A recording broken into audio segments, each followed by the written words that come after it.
안녕하세요. 저는 이 채널의 구독자이고 즐겨보고 있는 사람이에요. 이렇게 오늘은 제 사연을 보내게 되었네요. 공개적으로 저의 결혼 생활과 개인적인 이야기를 하려고 하니 부끄러움이 앞서네요. 지금 우리나라 화장품은 전 세계적으로 사랑받고 있죠. 수출도 많이 하고 있고요. 그런 뉴스를 보다 보니 떠오르는 사람들이 있어서 제 사연을 쓰기 시작했습니다. 아마 죽을 때까지 잊혀지지 않을 강인한 기억으로 남아있는 사람들, 그리고 저의 지난 20여 년들의 세월들, 그 속에 벌어진 이야기들을 담아보려고 합니다. 제가 학교를 다닐 적 학기 초마다 가정환경조사서라는 것을 작성했어요. 집의 가족 구성은 어떤지, 소득은 어떤지 등등 꽤 내용들을 적어야 해서 부모님은 이걸 어디서부터 어디까지 오픈해야 하는 거야 하고 곤란해하셨던 기억이 나는데요. 특이하게 우리 집에 대해서 학교 선생님들 대부분이 알고 계셨기 때문에 세세하게 적을 필요가 없었습니다. 특히 소득 부분에서는 1번부터 4번 항목 중 우리 집에 해당하는 항목이 없었어요. 왜냐하면 우리 집은 보통보다 많이 잘 사는 집이었기 때문이에요. 할아버지께서 창업하신 회사를 아빠가 물려받아 대표로 경영하고 계시거든요. 화학공업 분야의 회사인데 매출 규모가 1000억대니까 꽤 큰 회사라고 볼 수 있겠네요. 아주 어렸을 때에는 할아버지와 함께 평창동의 큰 집에서 모두 같이 살았어요. 그 시절 로이라는 이름의 대형견과 같이 마당을 뛰어놀던 기억이 생생해요. 모두가 꿈에 그리는 딱 그런 집에서 재미있게 뛰놀며 지냈습니다. 그런데 할아버지께서 세상을 떠나시자 부모님은 그 집을 처분하고 강남구 압구정으로 이사를 오셨어요. 아마도 오빠와 저의 교육 때문에 거주지를 옮겨오신 것 같았습니다. 압구정동에서 마당이 딸린 단독주택으로 이사를 왔기 때문에 로이는 우리 집 마당에서 지낼 수 있었고 11살에 무지개 다리를 건널 때까지 함께 살았어요. 저는 3살 많은 오빠만 있었기 때문에 강아지 로이를 제 동생처럼 아끼고 지냈습니다. 우리 오빠는 성격도 차분하고 부모님 말씀도 잘 따르는 장남 스타일이었어요. 아빠가 이미 큰 회사를 경영하고 계셨기 때문에 오빠가 아빠의 뒤를 이어 회사 경영에 나서지 않을까 하고 막연하게 생각했어요. 우리 엄마도 가끔 오빠를 장난으로 우리 예비 사장님 하고 부르셨으니까요. 그렇게 집안 분위기는 자연스럽게 오빠를 차기 회사 대표감으로 생각했고 오빠는 그런 기대에 부응하기 위해 공부를 열심히 하는 학생이었습니다. 심심했던 저는 어릴 때 오빠에게 놀아달라고 졸랐지만 오빠가 저를 놀아준 적은 한 10살 때쯤이 마지막이었던 것 같아요. 늘 책상에 앉아서 공부하는 뒷모습이 오빠에 대한 어릴 적 기억 대부분이었죠. 오빠는 열심히 공부하던 끝에 고려대학교 경영학과에 입학했습니다. 하지만 대학교에 가서부터 오빠는 사람이 달라졌어요. 매일같이 밤늦게 만취해서 집에 들어오고 말투도 짜증이 가득해졌어요. 청소년기에도 안 하던 반항을 부리고 가끔 하루 이틀씩은 외박도 했어요. 아마 부모님은 뭐 하나 부족함 없이 잘 살아온 오빠의 뒤늦은 반항이 이해되지 않았을 것 같아요. 말 잘 듣던 장남이 갑자기 돌변하니 얼마나 걱정되고 심려가 되셨겠어요. 하지만 언젠가는 제자리로 돌아오겠거니 하며 오빠를 믿고 기다려주셨어요. 그리고 오빠가 대학교 3학년이 되니 부모님께 솔직하게 고백했습니다. 아버지, 사실 저는 어려서부터 다른 꿈을 갖고 있었어요. 그동안 제가 회사 경영을 맡아서 할 거라는 기대를 갖고 계신 걸 알기에 차마 말씀을 드리지 못하고 제 마음을 모른 척 살아왔습니다. 하지만 더 이상 저는 버티기 어려워요. 아무리 경영을 공부해본들 머릿속에 들어오지도 않거니와 제 학점을 좀 보세요.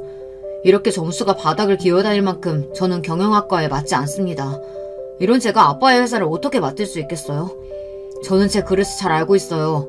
차라리 저보다 동생인 윤미가 더 적합할 수도 있겠습니다. 오빠의 말에 저는 깜짝 놀랐어요. 제가 회사 경영을 한다는 생각을 해보지도 않았어요. 듣고 계시던 아빠는 크게 한숨을 쉬고 물어보셨습니다. 그럼 윤성이 네가 그렇게 하고 싶다는 일이 뭐냐? 네, 저는 작곡가가 되고 싶습니다. 혼자서 작곡 연습도 열심히 해서 관련 공부도 해왔어요. 이제 유학을 가보려고 해요. 그저 취미로 하는 게 아니라 제대로 작곡가의 길을 가고 싶어요. 그 뒤로 오빠는 부모님과 상의한 끝에 작곡 공부를 하기 위해 영국 유학을 떠났습니다. 그렇게 갑자기 오빠의 진로가 바뀌었고 믿고 있던 경영 후계자가 없어졌으니 엄마의 걱정은 크셨습니다. 아빠는 내가 아직 젊고 건강하니 힘 닿는 데까지 회사를 운영하면 되겠지라고 하시며 담담하게 받아들이셨어요. 그런가 하면 저는 기자가 되고 싶어서 언론 홍보학과를 전공했습니다. 그리고 대학교를 다니다가 우연한 기회로 대기업에서 인턴 경험을 쌓게 되었어요. 이를 계기로 졸업 후 어떤 회사의 영업 마케팅 부서에 취직하게 되었습니다. 제 계획과 다른 일이었지만 회사 일은 생각보다 재미있었어요. 저는 열정을 갖고 일하는 신입사원으로 눈도장이 찍혀 회사에 촉망받는 인재상까지 받으며 회사에서 성공 가도를 달리고 있었죠. 제가 다니는 회사는 IT 분야의 성장세를 타고 있는 대기업이었고 아빠의 회사는 화학 분야 중견기업이었지만 기업의 생리란 매한가지니까요. 자주 아빠와 회사 일에 대한 이야기를 나누며 조언을 듣게 되고 직원 입장이 아니라 오너의 입장에서 바라보는 안목도 키울 수 있었습니다. 아마 그래서 회사에서 저를 좋게 더욱 평가해 주셨던 것 같아요. 보통 제 나이의 젊은 여자들은 한참 연애에 목을 맸지만 저는 왠지 연애에 별로 관심이 가지 않았어요. 주변에 있는 남자들 모두 제 눈에 차는 남자도 없었고요. 이런 저를 두고 엄마는 걱정이 크셨습니다. 멀쩡한 여자애가 벌써 20대 중반인데 연애도 못해서야. 차라리 우리가 아는 집안의 자제와 선을 보는 건 어떻겠니? 엄마, 제가 나이가 많은 것도 아니고 아직 선 보는 건 내키지 않아요. 언젠가는 저도 눈에 콩깍지 씌이는 날이 오겠죠. 그러던 어느 날 엄마와 저는 아빠 회사의 창립 기념일 행사에 참석해야 했습니다. 저는 아빠를 누구보다 존경하고 있지만 아빠 회사 일에 관심이 없었기 때문에 창립 기념일 행사가 부담스러웠어요. 그렇다고 아빠 말씀을 거역할 명분도 없었기에 살짝 참석했다가 눈치 봐서 나와야지 생각했어요. 엄마는 행사에 입고 갈 이브닝 드레스를 맞추기 위해 저를 청담동 샵에 데려가셨죠. 그렇게 맞춘 드레스를 입고 전문가가 집에 와서 헤어 스타일링과 화장까지 해준 것을 받고 나서야 아빠 회사에 갔습니다. 부모님은 창립 기념일 행사로 만면에 미소를 띄우시며 기분이 좋아 보이셨고 여기저기 인사를 하느라 바쁘셨습니다. 저도 쫓아다니면서 여러 사람들과 인사를 나눈 뒤 이제 집에 가야겠다고 생각하고 벌떡 일어났어요. 그런데 그때 어떤 남자분과 부딪혔습니다. 이런 괜찮으세요? 죄송합니다. 부딪힌 남자를 보니 키도 훤칠하고 인상이 좋은, 아니 정확히 말하면 날카롭게 잘생긴 미남이었습니다. 게다가 제 나이 또래로 젊어 보였어요. 네, 괜찮아요. 그쪽도 괜찮으신 거죠? 저랑 턱이 부딪히신 것 같은데요. 심하게 아프긴 한데 저와 같이 와인 한잔 할 기회 주시면 괜찮아질 것 같네요. 그리고 절 보며 싱긋 웃는 이 남자가 퍽 마음에 들어왔습니다. 그래서 우리는 함께 이런저런 이야기를 나누면서 즐거운 시간을 보냈어요. 자네 왔구만. 아니 어떻게 우리 딸과 아는 사이였어? 아닙니다. 방금 우연한 기회로 만나서 대화 중이었어요. 몰랐는데 여성분이 기품이 느껴지고 귀티가 난다 했더니 역시 대표님 따님이셨군요. 그 남자의 이름은 김은광으로 저보다 2살 많았지만 자신의 아버지가 세운 회사를 물려받아 대표로 있는 젊은 경영인이었습니다. 1년에 한 번씩 전국의 경영인들이 모이는 큰 포럼이 있는데 주로 중견기업과 중소기업의 대표들이 참석하는 자리입니다. 그곳에서 아빠는 기조연설을 한 적이 있었고 은관 씨는 아빠의 팬이라 찾아와서 책에 사인을 받고 아빠와 가끔 만나고 싶다고 적극적으로 나선 겁니다. 젊고 패기 있는 은광 씨를 아빠는 흡족하게 보았어요. 그리고 이번 창립 기념일 행사에 초대까지 하신 겁니다. 은광 씨가 경영하고 있는 코스비라는 회사는 약 200억 원의 자산 규모를 갖는 매출액은 50억 정도인 중소기업입니다. 건강기능식품과 화장품부터 시계에 이르기까지 다양한 제품을 유통하는 회사였습니다. 시계는 원래 없었는데 은광 씨 본인이 맡으면서 추가한 사업 부분으로 명품 시계를 워낙 좋아해서 사업성이 없어도 시작한 것 같았습니다. 나중에 알게 된 사실이지만 창립 기념행사에서 은광 씨는 사실 제가 우리 아빠의 딸이라는 사실을 알고 만난 거였어요. 자기가 존경하는 기업인의 딸이어서 저에게 호기심이 생겼다나요. 이렇게 솔직하게 털어놓으면서 우리는 호감을 가지고 자주 만나면서 남녀로서 급속도로 가까워졌습니다. 우리의 사랑이 금세 뜨거워져서일까요? 은광 씨는 만난 지 1달 만에 제게 청혼을 하는 것입니다. 난 이제 결혼해서 안정된 가정을 이루고 싶은 사람이야. 윤미 씨 말고 다른 여자를 내 아내로 생각해 본 적 없어. 그래서 좀 서둘러서 윤미 씨와 결혼하고 싶어. 나를 받아들여 줄 수 있겠어? 저도 은광 씨를 너무 사랑했기 때문에 결혼을 미룰 수가 없었습니다. 그리고 부모님께 은광 씨와 교제하고 있고 결혼을 하고 싶다고 말씀을 드렸어요. 갑자기 결혼이라니 예상치 못한 부모님은 많은 것을 우려하셨어요. 일단 사람을 좀 더 진득하게 잘 알아보고 만나야 한다. 감정적으로 조급하게 결혼하면 탈이 날 수도 있다 등등. 하지만 여러분도 겪어봐서 아시잖아요. 이미 사랑에 빠져버리면 이성이 마비되어버리고 부모님의 말씀이 맞지만 그 당시 제 귀에는 들어오지 않았습니다. 그래서 어쩔 수 없이 우리 부모님도 제 결혼을 승낙하고 마셨어요.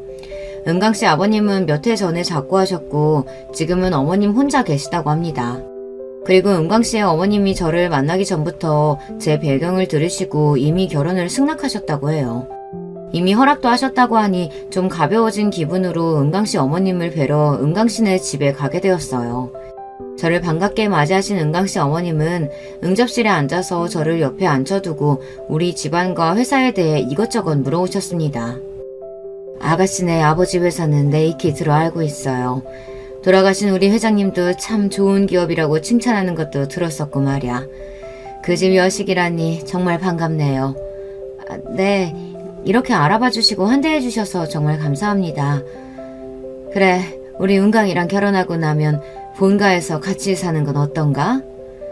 이렇게 말씀드리면 되바라졌다고 느끼실지 모르겠으나 저는 다른 부유한 집안 여성들처럼 교육받고 자라지 않았습니다. 전 제가 하고 싶은 일을 하면서 지냈기 때문에 신부 수업이나 집에서 남편만 뒷바라지하는 그런 삶을 꿈꾸지 않았어요. 결혼하고 나서도 전 제가 살아왔던 그대로 살고 싶기 때문에 직장 근처 아파트를 얻어서 지냈으면 합니다. 은관씨 어머님은 똑부러지게 말하는 저를 보고 조금 당황하셨고 이내 당황하지 않은 척 헛기침을 하시며 목소리를 가다듬었어요. 나도 요즘 시대 사람이에요. 요즘 누가 CM이랑 같이 살겠나. 그럼 우리 아들하고 상의해서 좋은 집 구해보도록 해요.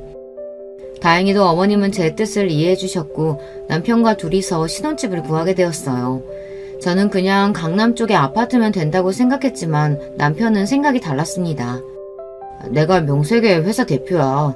격떨어지게 아파트라니. 원래 대표들은 전통적인 부촌 동네, 한남동, 성북동, 평창동 이런 단독주택에 살아야 한다고.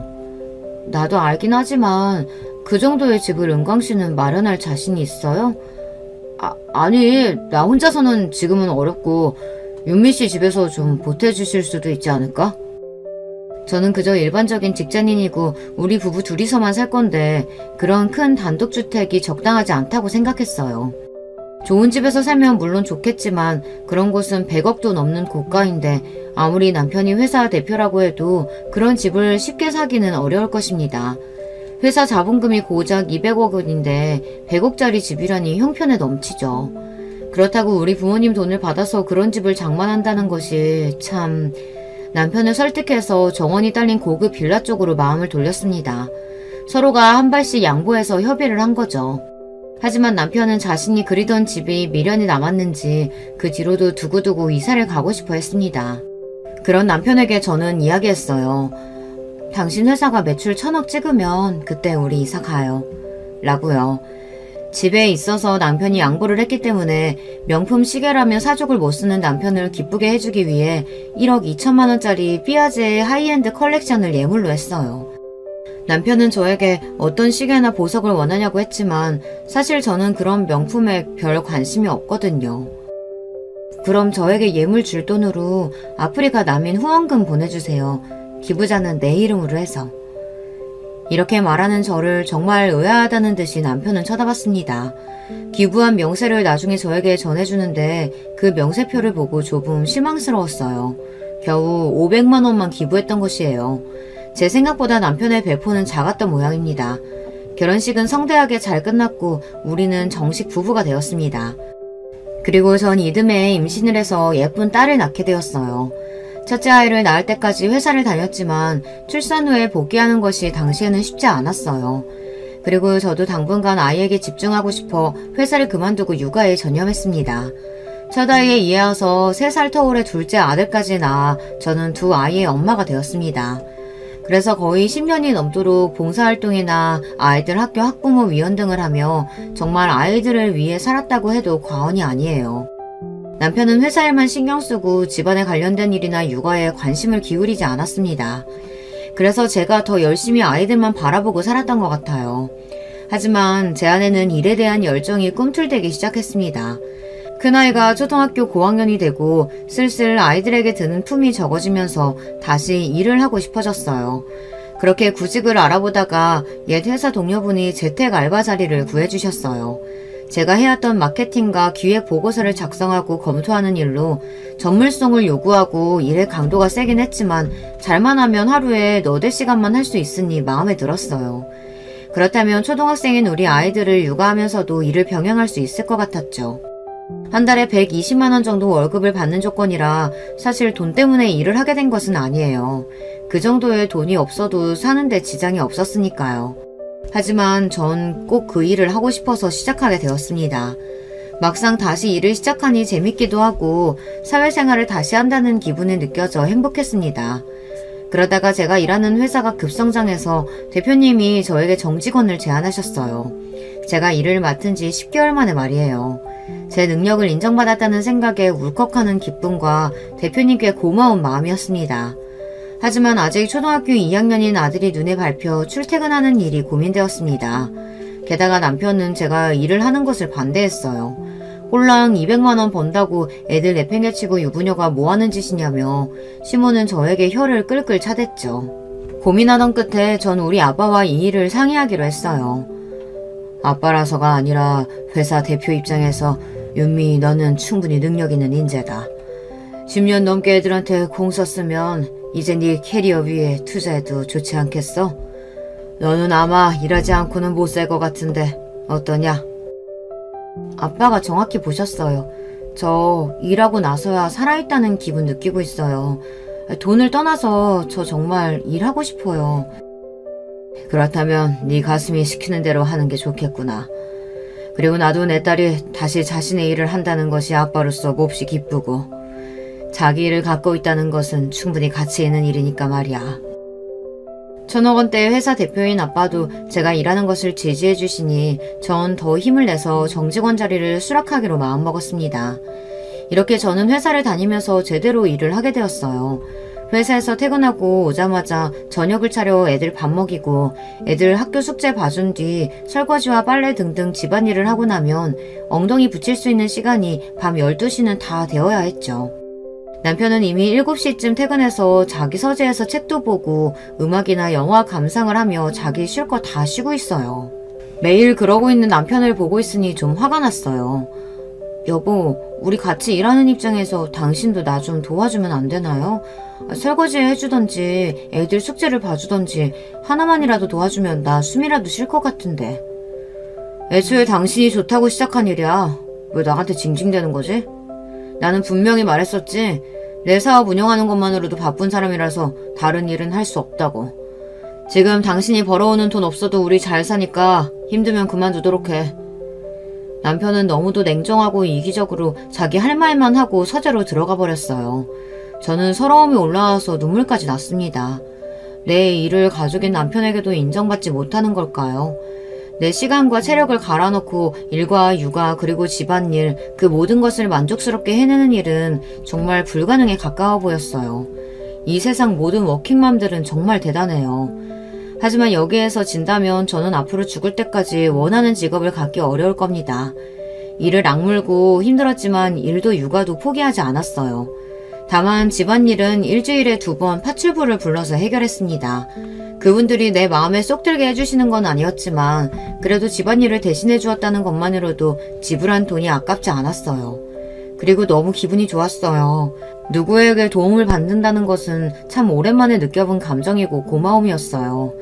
저도 결혼 전에는 미처 몰랐어요. 사람이 밥 먹고 치우고 나서 또 돌아서면 밥 먹을 때가 온다는 것을. 청소를 하루 이틀만 안 해도 그렇게 새까맣게 먼지가 쌓이는지, 사람이 사는 공간에 들이는 품이 얼마나 많은지 다 우리 친정엄마가 또 도우미 이모님이 해주셨으니까요. 저는 그냥 그분들이 해주는 보살핌을 받으며 제 공부나 일만 하면 되었으니까요. 이렇게 진정한 어른이 되어가는 것이겠죠. 그렇게 정신없이 살다 보니 세월이 흐르고 저는 49이 되고 아빠는 어느덧 77의 고령의 나이가 되셨습니다. 지병도 있으시고 이제 더는 회사를 운영하기 어려우셨어요. 오빠는 작곡가의 길을 걷고 있었고 저는 육아와 일을 병행하는 상황이었기 때문에 아빠는 회사를 누구에게 맡겨야 할지 많은 시간을 고민하셨을 거예요. 결국 자식들에게 물려주는 것은 불가능하다고 생각하시고 전문 경영인 CEO를 고용하셨습니다. 아빠는 경영에서 물러나시고 회사가 안정적으로 굴러가는지 지켜보기로 하셨어요. 그리고 때가 되면 회사를 처분하고 그 재산을 사회에 환원하겠다고 선포하셨습니다. 아빠의 뜻을 들은 남편은 저에게 서운하다고 티를 냈습니다. 아니, 아들 딸만 자식이야? 나도 경영하는 사람인데 나한테 맡기시면 되잖아. 왜 나는 쏙 빼놓고 전문 경영인을 고용하고 회사를 처분하시는 거냐고. 장인어른께 내가 그렇게 잘 보이려고 노력했는데 말이야. 당신이 장인 장모님한테 뭐 그렇게 잘했다고. 이제 보니 그럼 당신 그런 속셈으로 20년을 살아온 거야? 우리 아빠 회사 꿀꺽한 마음으로? 당신은 무슨 말을 그렇게 조속하게 해. 꿀꺽이라니. 나 정도 능력되는 사이가 장인어른 회사 물려받는 것이 도의상으로나 아버님 회사 입장에서도 좋다는 얘기인 거지. 애초에 당신이 장인어른의 뒷배가 없었다면 나 정도 되는 남자랑 결혼이나 할 수 있었겠어? 당신이 빼어나게 미모가 있기를 해. 아니면 능력이 출중하기래. 그냥 평범한 수준 아닌가. 이렇게 남편은 제 자존감을 뭉개버릴 만큼 깎아내리기까지 했어요. 우리 아빠에 대한 서운함은 뒤로 하고라도 그런 이유로 나와 결혼한 거라니. 자존심이 상하고 이렇게 바닥을 드러낸 남편이 꼴도 보기 싫었습니다. 그래서 그날로 각방을 쓰기 시작했어요. 그런데 이 남자는 그런 저에게 아랑곳하지도 않고 잘 먹고 잘 지내더군요. 아예 자기 서재에 침대 하나를 들여서는 그곳이 자신의 침실이고 아지트가 되었어요. 자기 서재에 콕 박혀서 잘 나오지도 않았고요. 집에서 마주쳐도 우리는 서로 눈길 한번 주지 않는 사이가 되어버렸어요. 어쩌다가 우리 부부는 이렇게 된 걸까요? 제가 사랑했던 남자는 갈수록 탐욕으로 가득 차고 자기만 아는 지독한 이기주의자가 되어버렸어요. 그리고 시모도 자기 아들에게서 우리 아빠의 소식을 들었는지 더 대놓고 저를 못살게 굴었습니다. 장차 큰 기업가가 될 우리 아들의 식사는 제때 챙기고 있는지, 건강관리는 어떻게 하고 있는지 살핀다며 저에게 하루가 멀다 하고 전화해서 잔소리를 했어요. 나이도 50이 다 된 너한테 남편 말고 뭐가 있니? 애들도 이제 곧 졸업하면 다 컸다고 부모 중한 줄 알 줄 아니? 내 아들이 잘 돼야 너도 사장 사모님 소리 듣고 사는 거라고. 하늘같이 모셔, 응? 괜히 일한다고 내 아들 살피는 일 소화하다는 얘기 들려만 봐주. 내가 당장 니네 집으로 쫓아간다, 응? 당신 아들은 원래도 까탈스럽고 자기 몸 엄청 아끼는 사람이라 시모 잔소리가 아니어도 전 남편 뒷바라지에 온 신경을 다 써야 했습니다. 아침 6시 반이면 런닝하러 나가는 남편보다 일찍 일어나서 런닝복을 옷걸이에 걸어놓고 오가피 달인물도 텀블러에 담아놔야 합니다. 그리고 남편은 유기농 채소와 드레싱으로 이루어진 샐러드와 소등심 구이, 닭가슴살을 식사로 하고 비트와 케일 등을 넣고 갈아 만든 클렌저 주스와 감 내린 아메리카노 커피를 곁들여서 어디 호텔 조식 부럽지 않은 아침을 먹어야 합니다. 늘 출근 정장도 미리 챙겨놔야 하는데 그건 괜찮습니다. 하지만 제가 화가 나는 부분은 자기 기분이 언짢은 날이면 저에게 그 감정을 푼답시고 하는 말입니다. 당신은 언제쯤 패션 감각 생길 건데? 오늘 저녁에 중요한 경영인 모임이 있다고 했는데 이 넥타이 색상이 맞기나 해. 거기 오는 사람들이 다 얼마나 패션을 못 들어주게 해서 오는데 잘 모르면 어디 가서 좀 배워라도 오라고. 말이 경영인 모임이지 사실 회사 하나 갖고 있는 남자들끼리 모여서 술 먹고 노는 자리예요. 그들이 경영하는 회사라는 것도 겨우 매출 몇십억 정도로 자기 부모에게 물려받은 사람이 대부분이고요. 우리 아빠처럼 자수성가해서 세운 천억대의 기업과는 비견될 수 없었죠. 겉멋만 들었으니 너는 무슨 브랜드 입냐, 어디 거가 좋다더라, 이런 가벼운 얘기들만 나누다 오는 모양입니다. 하지만 전 할 말이 없죠. 제 안목이 그 정도라 부모님 반대를 물리치고 한 결혼이니 제가 감당해야 하는 일이니까요. 표독스럽고 욕심 많은 시모의 유전자는 남편에게도 있었던 모양입니다. 그것을 잘 포장하고 감추었을 뿐. 남편이 아빠를 대하는 태도는 180도 바뀌었어요. 이제 경영에서 물러나신 우리 아빠는 뒷방 늙은이 취급하고 아예 발길도 끊고 생신 때에 축하 선물만 비서통해서 보내고 찾아뵙지도 않았습니다. 통찰력 있는 아빠는 자기 사이가 이렇게 행동이 바뀐 것을 못 알아챘을 리 없을 텐데 얼마나 서운해하실까요? 제가 다 죄송스러웠습니다. 한편 남편의 회사에서 새로 출시한 색조 화장품 브랜드가 있었어요. 원래 2021년에 홈쇼핑 유통 채널에 런칭한 브랜드였으나 그 이후 젊은 층을 타겟으로 컬러 메이크업 브랜드로 변경하여 재런칭했죠. 출시와 동시에 연일 뜨거운 고객 반응이 왔고 그중 어떤 립 제품은 출시 한 달 만에 초도량이 전량 품절되고 재차 오더가 들어갈 정도로 대박을 친 거예요. 남편은 이 반응 호조를 아시아 전역으로 확장하고 싶어 했어요. 그리고 본격적으로 해외 시장을 목표로 전개해 나갈 계획을 갖고 있었습니다. 이 때문에 머리에 원형 탈모가 올 정도로 고심하고 있는 남편을 돕고 싶었습니다. 저는 고민 끝에 아빠에게 이 일을 말씀드렸고 혹시 중국이나 일본 쪽에 일을 도와줄 회사가 있는지 여쭤봤어요. 사실 아빠에게 남편의 사업을 도와주십사 부탁을 드린 건 처음이었기 때문에 좀 망설여졌어요. 하지만 이 기회는 제가 볼 때도 놓치기 아까운 기회였으니까요. 아빠는 여러 곳에 의사를 타진하고 애를 쓰신 결과 일본의 한 회사가 남편의 회사에 관심을 보인다는 긍정적인 소식을 전해오셨습니다. 그리고 아빠가 힘을 썼다는 사실을 비밀로 하고 그 일본 회사는 무려 100억 규모의 일본 총판 계약을 체결하겠다는 의사를 남편 회사에 보냈습니다. 그리고 3개월 뒤부터 일본 전역의 남편 회사에 온라인 오프라인 매장을 런칭하기로 했습니다. 이미 한류가 일본을 비롯한 전 세계에서 점점 더 영향력이 강해지고 있으며 우리나라 뷰티 산업에 대한 해외에서의 인기가 높아진 것도 그 배경이 될 수 있을 것입니다. 이 일로 남편은 잔뜩 고무되었어요. 이제 나는 글로벌로 뻗어나가는 세계적인 화장품 유통회사의 대표야. 이런 자신감으로 들떠 있었고 덩달아 시모도 많이 기뻤을 겁니다. 제가 회사 일로 홍콩에 출장을 와 있는 동안 남편 그리고 시모와 통화하면서 그런 느낌을 받았거든요. 남편도 시모도 이 큰 계약건에 대해 저에게 이야기하지 않았지만 기분이 아주 업되어 있다는 건 저까지 기분이 좋아졌습니다.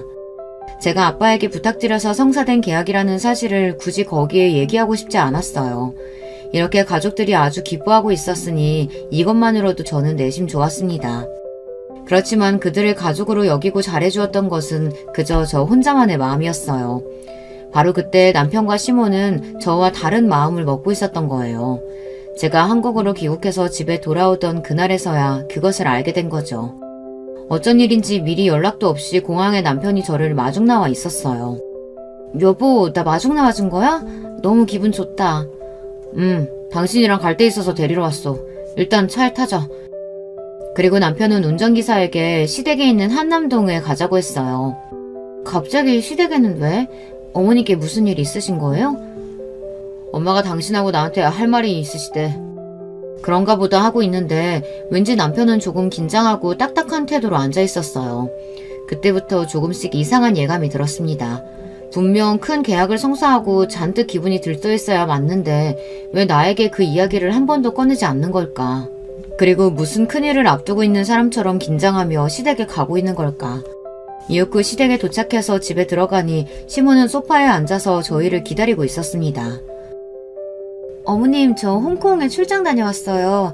잘 지내셨죠? 그래, 할 얘기 있으니 여기 앉아봐라.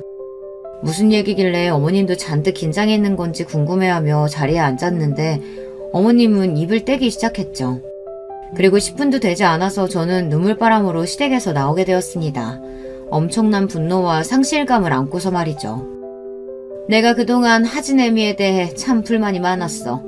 우리 아들과 격이 맞지 않는다는 점도 그렇고 저번에 너희 아버지 경영 정리하실 때도 말이다.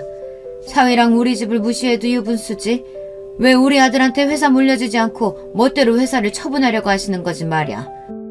어머님, 그건 말씀이 지나치시네요. 그 회사는 우리 아버지 거고 어머님이나 남편이 참견할 일도 아니라고 생각합니다. 이것 좀 봐라. 아주 기고만장한 년 같으니라고. 뭐라고 하셨어요? 지금 년이요? 시몬은 이제 자기의 속내를 저에게 투명하게 드러내기 시작했습니다. 고상한 척 어쩌고 하더니 저에게 욕부터 하기 시작했어요. 그동안은 천억대 회사 대표로 있는 아버지 딸이고 해서 내가 아주 많이 참고 살았다만 뭐 이제 너희 아버지가 유산도 자식들에게 안 물려주고 사회에 환원한다지?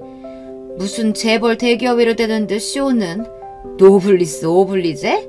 뭐 그럼 넌 이제 끈떨어진 갓신세야. 우리 은광이랑 나는 마음 정했다. 너는 그 길로 짐 싸서 집에서 나가주면 좋겠구나. 금방 이혼 협의 서류 보낼 테니까 거기에 사인이나 똑바로 해서 보내거라. 청천벽력 같은 소리를 들은 저는 이해가 가질 않아 놀란 눈으로 남편과 시모를 번갈아 보았습니다. 지금까지 잠자코 있던 남편은 저에게 아주 냉담한 얼굴을 하고 말했어요. 엄마 말씀 그대로야. 우리 회사도 잘 나가는 마당에 내가 왜 당신 같은 여자랑 계속 살아야 하지?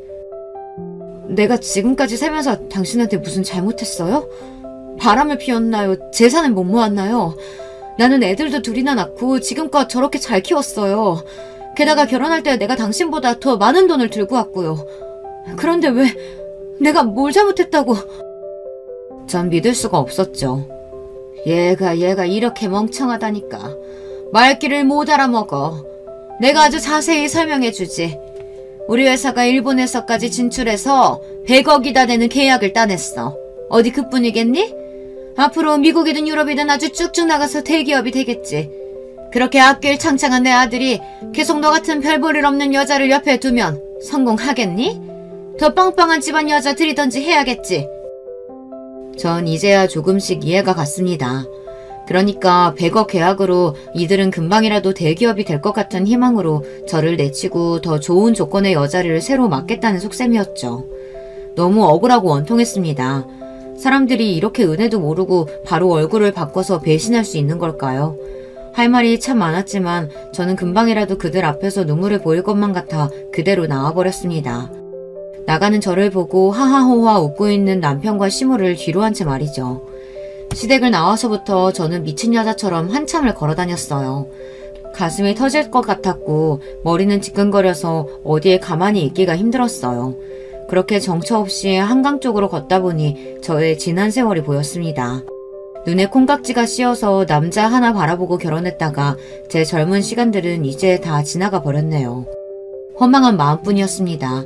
너무 괴롭고 억울해서 한강물에 뛰어들까 하는 바보 같은 생각도 잠깐 했죠. 그렇지만 내가 왜? 저 나쁜 남편과 시모가 아니라 왜 죄 없는 내가 죽어야 하지? 그리고 우리 애들은 어쩌고. 저렇게 썩어빠진 인성을 가진 아비와 할머니 밑에서 우리 애들이 무엇을 배우고 또 새어머니 밑에서 얼마나 구박을 받겠어요. 저는 아이들을 생각해서라도 힘을 내어 싸워보기로 마음을 먹었습니다. 저와 함께 남편과 시모를 응징해줄 수 있는 사람은 단 한 사람, 바로 우리 아빠였습니다. 저는 택시를 잡아타고 친정집으로 갔습니다. 갑자기 연락도 없이 온 저를 보고 엄마는 반가워했어요. 하지만 이내 제 모습과 표정을 보고 어떤 사단이 났다는 직감이 드셨는지 걱정하기 시작하셨죠. 엄마, 아빠 어디 계세요? 나 두 분께 드릴 말씀 있어요. 아빠는 원해실에 계실 것 같아. 엄마랑 같이 가자꾸나. 원해실에서 화초를 가꾸고 계신 아빠는 저를 보고 반갑게 인사하셨어요. 하지만 전 잔뜩 굳은 얼굴로 아빠에게 긴히 드릴 말씀이 있다고 했고 우리는 거실로 옮겨와서 전 이야기를 시작했습니다. 그동안 시댁에서 겪은 이야기들, 남편이 아빠의 회사를 노렸다는 것, 그리고 얼마 전 따낸 계약 이후 시모와 작당하고 저를 내쫓겠다고 한 것까지 모두를요. 아빠의 얼굴 표정은 갈수록 굳어지고 엄마는 어머머 말도 안 돼 하며 믿기지 않는다는 듯이 놀라하셨어요. 그래서요. 전 그 집과 인연을 끊기로 결정했어요. 아빠와 엄마 생각은 어떠세요? 당연하지. 네가 어느 집안 딸인데 그런 사람들과 살게 두겠니? 아빠도 네가 이혼했으면 싶구나. 이제와 말하는 거지만 네가 처음 김서방 데려왔을 때 그 집 회사 규모가 작고 별 볼 일 없어서 반대했던 것만이 아니란다. 회사밥 먹다 보면 사람 보는 안목이라는 것이 생겨.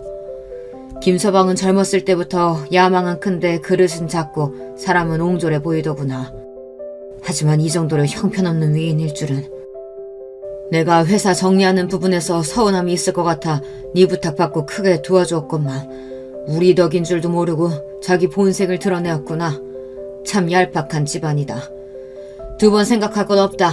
너는 당장 우리 회사 법무팀장 변호사 연결해 줄 테니까 김서방하고 이혼 준비해라. 이 아비는 다른 방식의 응징을 고민해보마.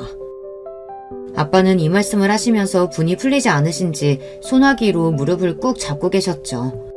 어찌나 셌던지 부들부들 떨리는 것이 눈에 보일 정도였어요. 저 두 분께 정말 잘못했습니다. 제가 불효녀예요. 애초에 반대하시는 결혼하는 게 아니었는데 이런 결말밖에 보여드리지 못해서 정말 죄송해요. 저는 참회하며 두 분 앞에서 눈물을 흘렸습니다. 제일 먼저 저는 아이들이 놀라지 않게 상황을 잘 설명해야 했기에 다음날 딸 하진이에게 만나자고 하고 대학교 앞에 갔습니다. 우리 딸은 긴 생머리를 휘날리며 학교 앞 카페 안으로 들어왔어요. 엄마, 어쩐 일로 갑자기 데이트 신청을 다 하셨어요? 우리 학교 앞까지 와주시고. 오늘 출근 안 하셨어요? 엄마 휴가 내고 왔어. 중요한 일을 처리해야 하는데 그 전에 우리 딸한테 보고하기 위해서 왔지. 무슨 일이실까? 하진이는 엄마 믿지? 엄마의 든든한 아군 맞지? 갑자기 무섭게 왜 그래요? 당연하지. 내가 엄마 친구 1호고 엄마 편이잖아. 우선 엄마가 그리고 아빠가 너에겐 많이 미안하구나. 사실 엄마는 아빠와 헤어지기로 결심했어. 그리고 하진이는 놀랐지만 이내 크게 당황하지 않기로 마음을 먹었는지 비교적 차분하게 제 이야기를 들어주었어요. 엄마가 사실 외할아버지께 부탁해서 아빠의 회사 일을 크게 돕고 있었단다. 이번에 큰 계약건이 성사되자 너희 아빠와 할머니는 엄마 보고 집에서 나가라며 내쫓더라. 회사가 잘 될 것 같으니까 엄마랑 이혼하고 다른 여자랑 재혼하고 싶었나 봐. 이건 사람으로서 먹을 마음이 아니지 않니? 그래서 엄마는 아빠와 이혼하고 외할아버지께서 그 집에 복수하실 것 같아. 하진이는 잠시 복잡한 생각을 정리하는 듯 침묵을 가졌고 잠시 뒤 저를 따뜻하게 보며 이야기했어요. 엄마가 그동안 아빠와 할머니한테 서운함이 있었는데도 우리 때문에 참고 산 거 다 알고 있어요. 우리 아빠기는 하지만 가끔 너무 이기적일 때가 있는걸. 엄마 같은 일 당했다면 나라도 같이 못 살아요. 아니, 당장이라도 복수하고 싶을 거야. 난 엄마 결정 무조건 존중하고 그대로 따를 거예요. 그러니까 나랑 선진이 걱정하지 마시고 꼭 결심대로 하세요. 이렇게 우리 딸은 어른스럽게도 저를 믿어주고 지지해 주었습니다. 자식 입장에서 부모의 이혼이 얼마나 충격적이고 받아들이기 힘든 일일지요. 그럼에도 불구하고 우리 딸은 절 이해해 주었어요. 제가 남편과 결혼을 잘했다고 느낀 단 한 가지는 바로 우리 아이들 뿐이네요. 저는 집에 들어가서 저와 성진이의 짐을 간단히 싼 뒤 아버지 운전기사편에 보내놓았습니다. 그리고 주말에 아들 성진이가 외고 기숙사에서 나와 집에 오자마자 아이를 데리고 나왔습니다. 함께 나오면서 아들은 좀 당황한 듯 했지만 이미 알고 있는 눈치였어요. 아마도 누나를 통해 모든 이야기를 들었을 테죠. 엄마, 저는 외가댁으로 가는 건가요? 너만 괜찮다면 그게 좋을 것 같아. 시간이 조금 걸리겠지만 너희 학교 근처에 오피스텔이나 아파트 얻어줄 수도 있다. 아니에요. 주말에만 지낼 집인데 그렇게까지 할 필요 없을 것 같고 전 외가댁에서 지내는 것이 좋아요. 그리고 성진아, 엄마가 할 이야기가 있는데. 성진이는 빙그레 웃으며 제 말을 막았습니다. 엄마가 무슨 말씀 하실지 저 다 알고 있어요. 누나하고 이미 같은 이야기 끝냈고요. 만약 부모님 중에 선택해야 하는 상황이라면 저도 엄마와 함께 하고 싶어요. 그러니까 엄마 꼭 이기세요. 그렇게 우리 아들 성진이도 저를 지지해주기로 했습니다. 못난 아비 어미를 이해해주는 우리 아이들에게 너무 고마울 뿐이었어요. 내 아이들만 저와 함께 있어준다면 저는 이혼도 복수도 두려울 것이 없었습니다. 저는 이제 공격적으로 남편에게 이혼 청구 소송을 진행하기로 했습니다. 첫째, 두 아이의 친권과 양육권은 제가 가져올 것. 둘째, 집과 부동산, 남편의 회사 지분을 포함한 모든 재산은 반으로 분할해서 나눌 것. 이렇게 두 가지의 조건을 내세우니 남편 쪽도 이에 응하지 않고 소송을 진행하게 되었습니다. 길고 긴 진흙탕 싸움이 되겠지만 저는 그들이 어떻게 나오든 다 받아들이고 대갚아줄 자세가 되어 있으니 두렵지 않았어요. 한편 우리 아빠는 남편 회사와 계약을 맺었던 일본 화장품 회사 대표를 만나러 직접 일본에 다녀오셨습니다.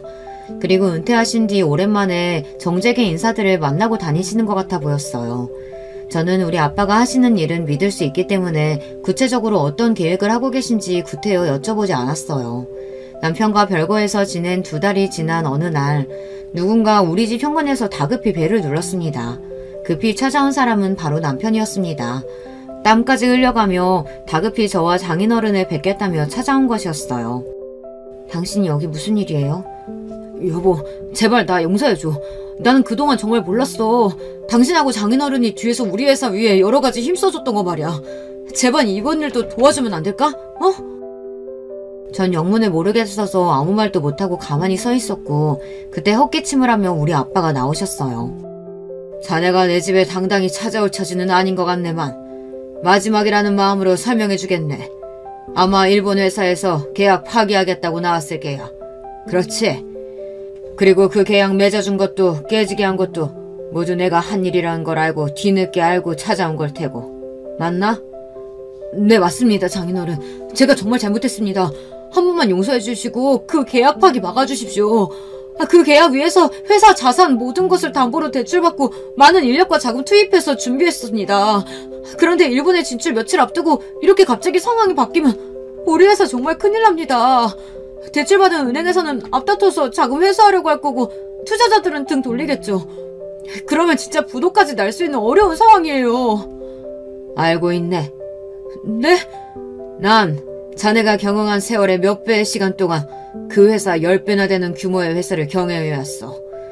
내가 이런 상황도 내다보지 못하고 지금까지 일을 벌였을 것 같나? 계약 파기도 자네가 내 딸 내쫓은 그날 바로 할 수 있었지만 왜 지금 했겠나? 바로 이렇게 자네 회사가 망해가는 꼴을 보기 위해서 기다린 거라네.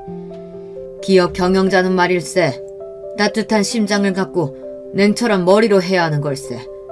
근데 자네는 그게 뒤바뀌었어.